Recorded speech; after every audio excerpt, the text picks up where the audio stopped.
the...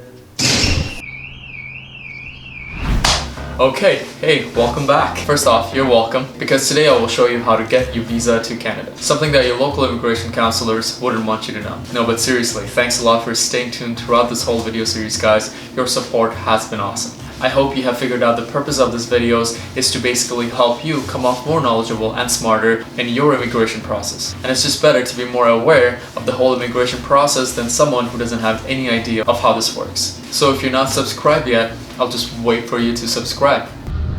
This video is sponsored by Doesn't Matter, just subscribe. So let's get into the fourth video of the series, how to get your visa to Canada. In today's video, I'll guide you step by step through the requirements of getting your visa to Canada. And I've broken it down into 9 steps. Step 1, know the important terms. Throughout the whole visa application process, you need to make sure that you know 2 important terms. One is study permit and the other one is temporary resident visa. So study permit is a permit that allows you to study at a designated learning institution within Canada. And this permit determines your status within Canada. And a temporary resident visa is a sticker that you get on your passport which allows you to enter Canada. A study permit looks like that, and a temporary resident visa looks like that. So the first time you apply for your Canadian visa, you're applying for your study permit. But what happens is that once your study permit gets approved, the first thing you get is you get your temporary resident visa sticker on your passport. And once you come to the Canadian border, you get your study permit. But let's say in 2 or 3 years after your studies, if you want to extend your study permit, you need to extend your study permit first, you get your study permit, and then you apply for your temporary resident visa. So do not confuse those two. Step 2, accepting your offer of admission. So this is what happens. Some people get way too excited once they get multiple offers from multiple universities. You need to make sure you don't forget to accept the offer that you want to. Let's say you have 5 offers from 5 universities. You need to sit down and select which university you actually want to attend. You accept the offer of that university and you reject the others. Don't screw it up. Step 3, eligibility. Let's say you have the offers from the universities or colleges confirmed now, but do you qualify to apply for the Canadian visa? To apply for a study permit, the first 2 things you need is an offer of acceptance from the designated learning institution that you applied for and a valid passport or a travel document. If you remember from my first video, one of the things I said, do you have the money to support yourself during your stay in Canada? So you need to prove that you have enough money to pay your tuition fees and your living expenses. You cannot have any criminal records and will have to provide a police verification certificate. You need to attend a medical exam and prove that you are in good health. And one of the most crucial steps is to write a 1-page essay that explains that you will come back to your home country after you're done with your studies in Canada. Here's the trick. After you're done with your studies, you can apply for a post-graduation work permit which will allow you to stay after graduation. Step 4, get your documents ready and apply. Now, I can go on all day about all the documents that you need, but I have attached a document in the description below which lists every document that you will need ever for your visa application. Some immigration counselors might hate me for this, but oops. And after you're done collecting all your documents, you need to head to the nearest visa application center within your city and apply for your Canadian visa.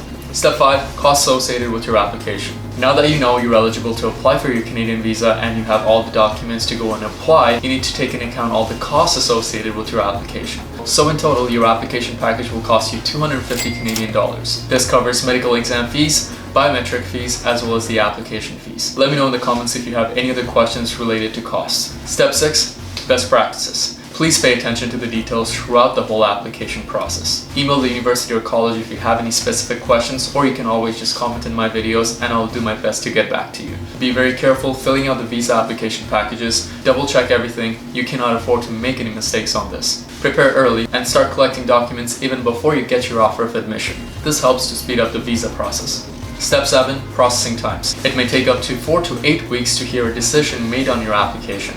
To check the processing times based on your country, check out the link in the description. Step 8, what to expect. In case the visa officer needs any additional documents from you, they will ask you to upload your document online and update your application. If they approve your application, well, congrats. They will send you a letter of introduction, which basically states that your application to study in Canada has been approved. And trust me, that will be one of the best days of your life. And as I mentioned earlier, your passport will come sealed, but in case they refuse your application, they will let you know why they refuse your application. Some of the reasons your application can get refused is because either you couldn't show that you have enough funds to support yourself in Canada, or you didn't pass the medical exam. And most often people actually fail to convince the visa officer that their primary reason to come to Canada is to study, and they will leave Canada after they're done with your studies. So you need to make sure that you make a solid point in your essay describing why you want to come to Canada and what you will do after you're done with your studies. If you have any questions regarding the refusal of your application, contact the visa office that refused your application. You want this to be done perfectly, and if you put in the right amount of work, effort, and time into this, guess what? You're gonna come to Canada. In conclusion, this stage is one of the most important and pivotal part of this whole journey. Now that you have done your part, all you gotta do is wait and look out for a decision. Step 9, very important, subscribe to this channel. But here's the exciting part. Now you can almost imagine that you are in Canada. So now you need to prepare to come to Canada. So tune into my next video where I show you how to prepare to come to Canada in a 2-part video series. Follow me on Instagram and ask me any questions you want. And that's that for today, guys. Like this video if you liked it, and subscribe to my channel if you want to be notified of the next video I upload. And I will see you guys in the next video. Ciao.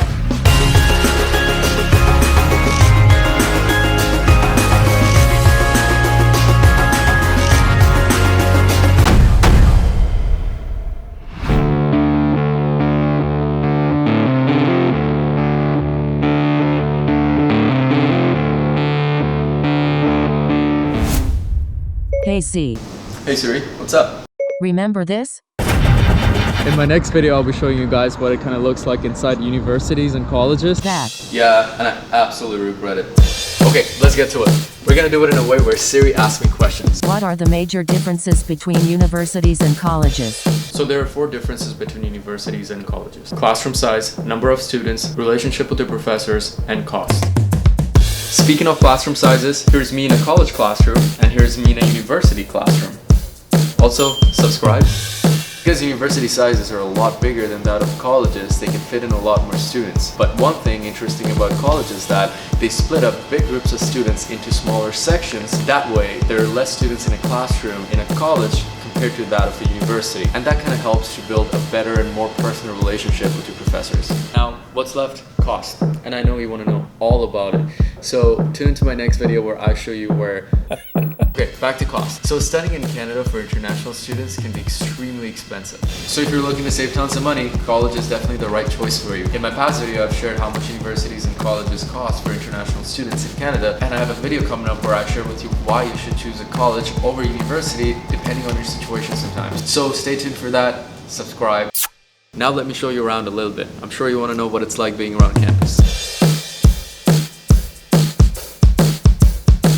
There are lots of common spaces in both universities and colleges. You can study, hang out, or even do group work with your friends. I already showed you the classrooms, and you can also play music in the classrooms anytime you want. Watch me. I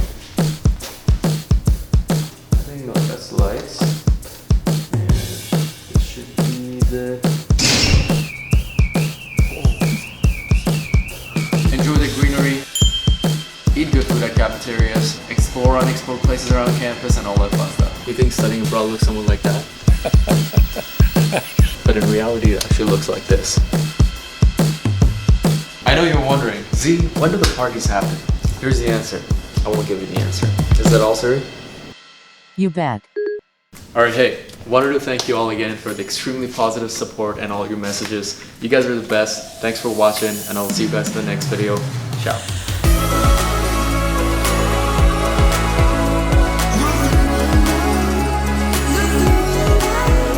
Subscribe. So, subscribe. So there are 4 in you. One more time. One more time. Yeah. One more time. No. Yeah. One more time.